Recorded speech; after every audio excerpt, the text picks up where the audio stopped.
As Season 1 of Shield Hero drew closer to its end, the pace at which we advanced through the story started to increase quite a bit. Many of the lore elements that go into building the rich history of the Cal Mira arc are just completely ignored.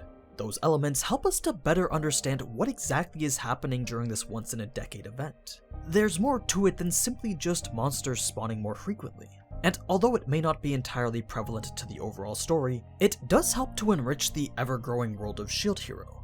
And trust me, it's gonna get a whole lot bigger. So let's finish off episode 22, then take a look at all these secrets behind the Cal Mira activation event.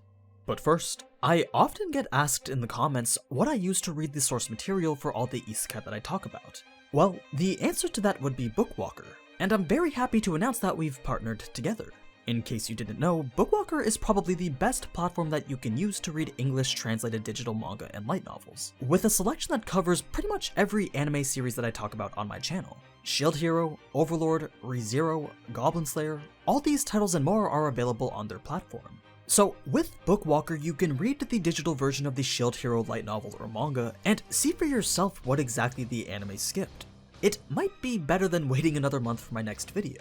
So if you're a new user to Bookwalker and you think you want to read more into the source material, then you can use the link in the description and code AniNews to get $5 off your first ebook purchase. Now, let's get back to the video. Last episode, we left off towards the end of episode 22. It was finally time to head out for the XP event on the Cal Mira Islands. While on the way, Raphtalia mentioned how she wanted to make a quick detour.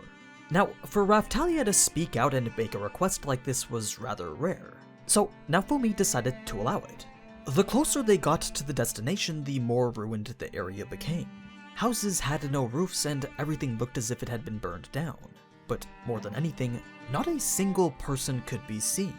Naofumi couldn't tell for sure, but he suspected that this was Raphtalia's old village. It was hard for him to believe that only 4 months ago this place was a peaceful home for demi-humans. As tragic as it was something Naofumi needed to see in order to truly understand the threat of the waves.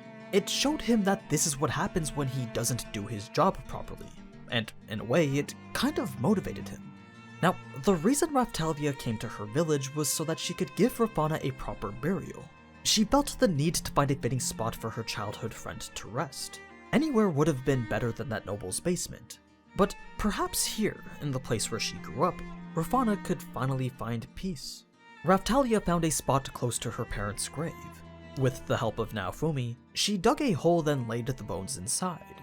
As she knelt in prayer for the dead, Naofumi only just realized the short amount of time in which Raphtalia's life had so drastically changed. She had been through so much in the 4 months since she lost her parents. So Naofumi couldn't help but wonder what she would do when it was finally his time to leave. Philo could probably get away with living with Melty, but with Naofumi gone, Raphtalia had no one else. This was a thought that she was likely having as well. I mean, Naofumi was always mentioning how he wanted to return to his own world. That statement alone probably made her feel as if she was going to be left alone again. And for someone who had already lost everything once before, the fear from those thoughts must be unbearable. Naofumi knew he had a responsibility to ensure Raphtalia's happiness. The real question though was, how was he going to do it? Perhaps he could bring the village back together, maybe round up all the survivors then set them up in a brand new community. Surely he could find a suitable place for all of them to start over. The thing is, as much as he wanted to work towards that goal, for now it would have to stay as an afterthought. Currently he needed to focus all his attention on clearing the waves. Only after that could he work on setting things up for Raphtalia. Now, the conversation between Lark and Naofumi doesn't happen in Raphtalia's village. It actually took place in the harbor town. While Naofumi was waiting at the port to board the ship, standing in front of him was Lark and Therese. At first glance, Lark didn't seem very mature, but he had a very confident demeanor. Naofumi felt that this was a guy that you could trust to have your back, which is definitely saying something considering that Naofumi doesn't trust anyone. On the other hand, Therese was one of the most beautiful women that Naofumi had ever seen, and the jewels she wore just went to further accentuate her beauty. She actually kind of reminded him of Raphtalia. Her eyes displayed an innate kindness, yet something about her seemed so serious. He couldn't quite establish what that was, but it was a trait that both Raphtalia and Therese shared. Anyway, it wasn't until Naofumi boarded the ship that he really started to talk to them. As we saw, the other heroes were leveraging their position to take more cabins for themselves, including even the captains. In order to find room for Naofumi, the captain was trying to remove some of the other passengers. But Naofumi was aware that anybody who was on this boat likely paid quite a bit of money to get on. So he didn't want to be the reason for people getting kicked off. That's why he accepted sharing a room. At first, Naofumi couldn't believe his luck for having to share a room with the annoying guy from earlier. Without even a second thought, he immediately shuts the door and asks Raftalia to go check if there were any other rooms available. Of course, Lark just opens the door and asks if there was something wrong. This would be Naofumi's first true interaction with him. As annoying as Lark was, he didn't seem like that bad of a guy. He was more than happy to welcome them into the cabin and introduce himself. When Naofumi attempted to do the same, his statement of being the shield hero wasn't so easily believable. Even after holding up his shield and changing it multiple times into different forms, neither Therese nor Lark believed him. Apparently not too long ago, the two of them had been hunting a shield hero imposter who was able to do the same thing. In fact, up until very recently, there had been a whole crowd of shield hero imposters, and Lark was hired to hunt them down. So if Naofumi was going to make such a bold claim, then he'd need to present them with a bit more evidence. Naofumi was a bit perplexed, because why would anyone want to pretend to be him? But then he remembered that up until a few days ago, the entire country was trying to screw his reputation. And given that legendary weapon replicas do in fact exist, it's not impossible for one of these imposters to have a morphing shield. This was kind of an issue, because if Lark didn't believe him even after showing him his shield's abilities, then how else could he possibly convince him? Sure, his Japanese-looking face had features different from the people of Melromark, but it wasn't something entirely unique. Yeah, it was pretty rare, but every now and then you'd come across someone who could pass for having Japanese roots. Perhaps those people were descendants of the previous heroes who originated from Japan. Regardless, if people who looked like Naofumi were trying to pose as him, then really it was up to the other person to believe whether Naofumi was the shield hero or not. To any perceptive individual, having Raftalia and Philo at his side would be more than enough to identify him as the shield hero. But because Lark couldn't piece this together, Naofumi was convinced that he was just another dense idiot. So rather than argue, he simply decided to accept Lark's ignorance. A bit later into the voyage, the sharks that we see Philo throw onto the ship bear a little more significance than basic comic relief.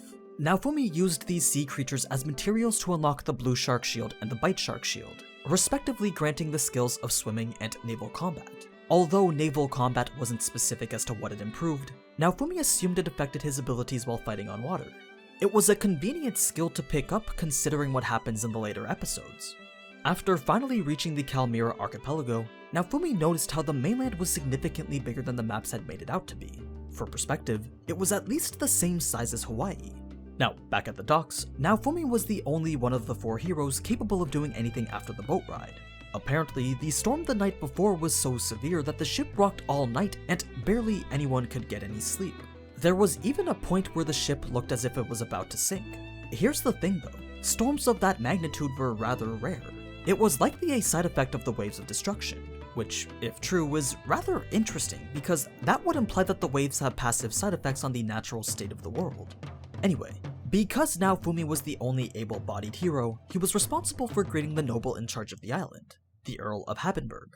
The Earl took great pride in the history of the island, and because of this, he ended up giving Naofumi a very extensive tour. This wasn't something Naofumi was a fan of though. In fact, he really didn't like tour groups at all. But when he told the Earl that he came to the island just to level up instead of listen to lectures on customs and traditions, the Earl pretty much just ignored him. It was essential to share the history of this sacred training ground. There was much to learn from the previous heroes who used it ages ago. So Naofumi just had to go along with it. There was value to be found from this tour though. When the Earl brought Naofumi to the totem pole, it was identified as a sculpture depicting the original inhabitants of the islands, and clearly they weren't very human. The pole displayed the heads of a penguin, rabbit, squirrel, and dog, each of which were holding a different tool, a fishing pole, hoe, saw, and rope, respectively. It was an interesting design that Naofumi couldn't quite interpret. But even more interesting was that these pioneers who brought prosperity to the land had names that sounded Japanese. According to the Earl, the names were given by the previous heroes, with each name translating to what the animals were known as in their own language. Although these names had great symbolic meaning, to Naofumi they weren't very good. He thought his predecessors could have tried at least a little bit harder with naming them. Anyway, Naofumi wondered where the descendants of these monster pioneers were now. From what he could tell, there weren't really any traces of them with respect to the people living on the island. Supposedly, after developing the land, the pioneers had all moved on to somewhere new, never once returning back to the islands. Now, next to the statue was also a stone pillar, and carved into it was an inscription left by the previous heroes. Naofumi quickly identified the words to be written with magical letters. This was a very annoying type of text, reason being that these weren't words that you could simply learn how to read. No, these were words that changed what they said depending on who was reading it. For example, back when Raphtalia was learning how to use magic, Naofumi bought a book that taught her how to use light and shadow spells. This book was written in magical writing. What this meant is that only those who have an affinity to the type of magic the teachings are intended for can read the writing. So, because Raphtalia had light and shadow affinity, she was able to read the book and learn its spells. But whenever Naofumi would try to read the book, he couldn't. Sure, he could translate it, but the words would never form a proper sentence. It would always turn out to be gibberish for those who weren't meant to read it. That doesn't mean that all magical writing is like that, though. There exists a variant of magical letters that anyone can read. The caveat is that you had to be ready to use the information from the text right there, otherwise the writing would remain illegible. In this case with the stone pillar, the information carried a spell, and in order to interpret it, Naofumi had to be ready to use that spell. This is because the writing needs to react to his innate magical ability. That's how the letters become translated. This wasn't something so easily done though. Reading magical writing was practically the same thing as learning magic itself, and both were pretty hard to do. Unlike Naofumi, who had to teach himself magic through books, the other heroes had used crystal balls. This was an item that automatically taught them how to use magic spells. Because of this, none of them were capable of using books with magical writing to learn more or level up. So it's pretty clear that learning how to read magical writing is far more useful in the long run for increasing your abilities with magic. It was this very skill that Naofumi trained so hard to acquire that allowed him to read the inscription, and from it he learned the spell's white aura. Licia from Itsuki's party was able to identify the spell. It's one that only the legendary heroes could use, a spell that buffs all the stats of a single target. When the other heroes heard this, they couldn't wait to get their hands on it. But as I said earlier, because they never bothered to learn how to read magical writing, they couldn't learn the spell. The chant was going to be different for each of them anyway, and even its effects could be different as well. So if they really wanted to learn it, then they first had to learn how to translate it. Of course, the other heroes all wondered where Naofumi learned how to read magical writing. They chalked it up yet again to his shield being overpowered, which to Naofumi is probably getting very annoying to hear since they're pretty much always undermining the work that he puts in. Not everything can be handled by the legendary weapons, and that was a lesson that the other heroes needed to learn. Anyway, the tour was pretty much over. All that was left to do was go to the inn. While on the way, the Earl explains the specifics behind the activation event. What happens is that the experience bonus phenomenon that occurs in the area not only affects the people on the islands, but also the monsters. Monsters who routinely kill other monsters mature much faster due to their increased rate of leveling. As such, their life cycle becomes shorter and breeding occurs more rapidly. This results in a significant boost to the population of monsters on the island. If there were no adventurers around to call the drastic increase, then the island would likely become overrun very quickly. So essentially the main goal of the activation event was to keep the monsters at bay and away from the main island. There's no limit to the number of monsters that you can hunt. In fact, it's considered better if you're able to completely eradicate an entire group of them. There's just so many of them that any adventurer could easily reach level 80 by simply grinding for a few days. Overall though, it's a very interesting ecosystem. Each island functions apart from the others with their own unique set of monsters, and it's very easy to travel between them. If need be, there are small boats stationed along the shore for people to use to get across. But sometimes those aren't even needed, as at specific times during the low tide it's even possible to walk to the other islands. There's also an interesting thing to note about the monsters. From what we know, the main variants of them all take forms based off the original 4 pioneers: dog, penguin, rabbit, and squirrel. Whether that's just a coincidence or not, we'll have to wait and see. But because the anime didn't explain the history with the 4 pioneers, it's a detail that you wouldn't have been able to pick up on. And if it is in fact hinting to some deeper lore, then it's unfortunate that we have to miss out on it. But yeah, that's the first little bit of episode 23.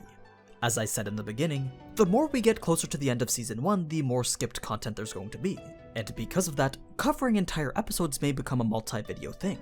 So I'll see you next time for the rest of episode 23.